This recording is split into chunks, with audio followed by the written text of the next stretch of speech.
I don't want to be in that position. I wish, you know, a lot of times, I mean, I feel I'm older, you know, I'm 27. A lot of times there's a lot of people here who are in their late teens, early 20s, and I feel a lot of times they don't have a life experiences, and certainly experience in the front lines like I've had.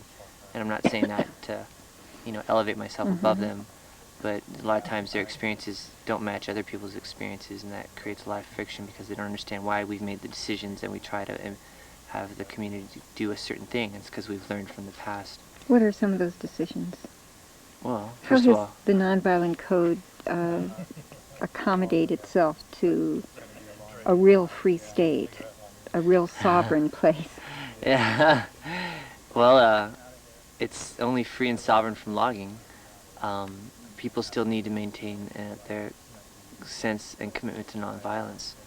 And again, that's everything from how we treat each other to how we treat the equipment that's up there on the hill to how we, to the drugs and alcohol or things that we ingest or put in our bodies. And it's not like it's a constitution of nonviolence. You know, it's 7 parts of the nonviolence code, or 6 parts. What are they? We shall have an attitude of openness, friendliness, and respect towards all living beings. No physical or verbal violence. No running. No alcohol or drug use other than for medicinal purposes. No weapons. We'll obey fire safety rules. And God, is there one I'm forgetting?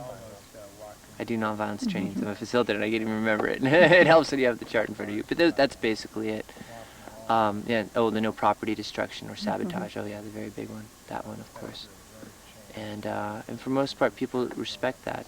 But you have issues of people wanting to smoke marijuana, or you have sexual harassment that happens. You have people who, in our movement, work hard, but at times blow up and get very verbally abusive. You have all those things that come into play here. You have people who make decisions what they feel is in their best interest autonomously from the group, you know.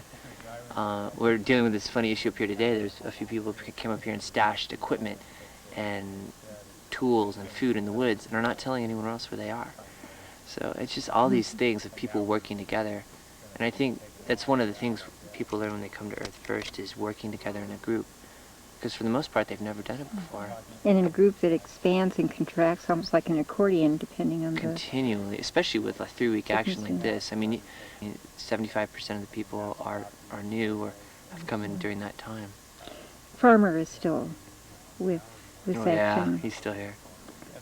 Tell me about him. Do you keep your eye on him? You say that sometimes you feel like a dad. He was 6 feet away from the tree that crashed on David Shane. Yeah, I don't know. I mean, if I was his age, I guess, what, he's 16? And if I was 16-year-old and I experienced that, I would probably be a real mess right now. And I don't know. I mean, I think he holds it together really well. But the emotional complexity of what he's going through, it's hard to say what he's feeling, what he's experiencing. And I worry about him. I mean, I worry about all those people around that action. We have a lot of work to do with those people, whether it's, you know, getting justice for Gypsy and for the forest and what happened up here, or rather just, you know, providing for them support-wise. I mean, I experienced the whole pepper spray plaintiffs. I mean, many of my friends are pepper spray plaintiffs. My partner and lover for almost a year was a pepper spray plaintiff, or is a pepper spray plaintiff still. And, you know, seeing that experience and what that did to them, and then what it is doing to people after experiencing what happened to David, it's the same kind of, you know, trauma and internalized emotions, and people are really hurt. They're scarred for life. Farmers scarred for life. I mean, it only began to manifest itself. And his way of dealing with it is staying up here in the action and continuing to do that, and he works hard, and I really admire that. I heard, one of the first things we heard when we came to this mountain today was that Climber Dan had brought down another person over his shoulder. And Climber Dan was saying, yeah, that one was real stupid. He was out there and he just didn't have his stuff together, because we've learned over the years how to build our tree sets a little more defensible and how to put them in in the branches, how to build circular platforms, how to put up nets that Climber Dan quite can't get above and get us down. I guess Jungle didn't have a very defensible tree sit, and so Climber Dan wasn't too impressed. Have you ever spoken with Climber Dan face to face? Oh yeah, lots of times. Well, tell me about that relationship. Oh, he's an interesting guy. Like a lot of people I've met at blockades or in the woods, he's a real nice guy, real personable, has a real kind of down-to-earth feel to him. You know, he's worked in the woods all his life. One long conversation we had with him was when we were blockading an Owl Creek plan in December. There was some dragons in the road, and 4 people locked down, and myself and about 5 or 6 others did direct support. And between the time that they dug the lockdowners out to when we left that day, we got to talk to Climber Dan for, God, hours, and a number of other workers out there. It was about a week after he had taken down the Love Pod, or the tree that was in Bell Creek, the circular platform that's in the Patagonia catalog. So he was telling us how he took that down, which, oh God, that was a really horrible experience too, because a couple activists were down at the creek getting water on a Sunday morning, totally unsuspecting. They hadn't seen anyone back there for a month, and Carl Anderson, Dick Climber Dan, showed up, and he had his chains on and was going up the tree before they could get back up. But he told us about that. We were talking about logging. We actually have, with him and others, we've gotten to the bottom of how they feel about Maxam management. And how was that? Well, they don't like it. They are well aware of the accelerated cutting rate. None of them are really approved. Well, not I shouldn't say all of them. Some of them, including Climber Dan, isn't the biggest fan of clear cutting. He thinks things could be done a little more sustainably. But he's a really interesting character, and he loves to talk. Loves to tell you about his job and what he does.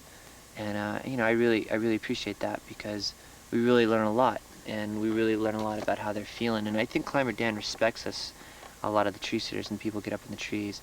But then again, he did say that you know, him going up and getting people out, to him it's just a game. It's actually, with the just a game thing kind of is ironic, because later that day, when all of us were in the police van waiting to be driven away, Climber Dan cut a tree with Sawyer in it.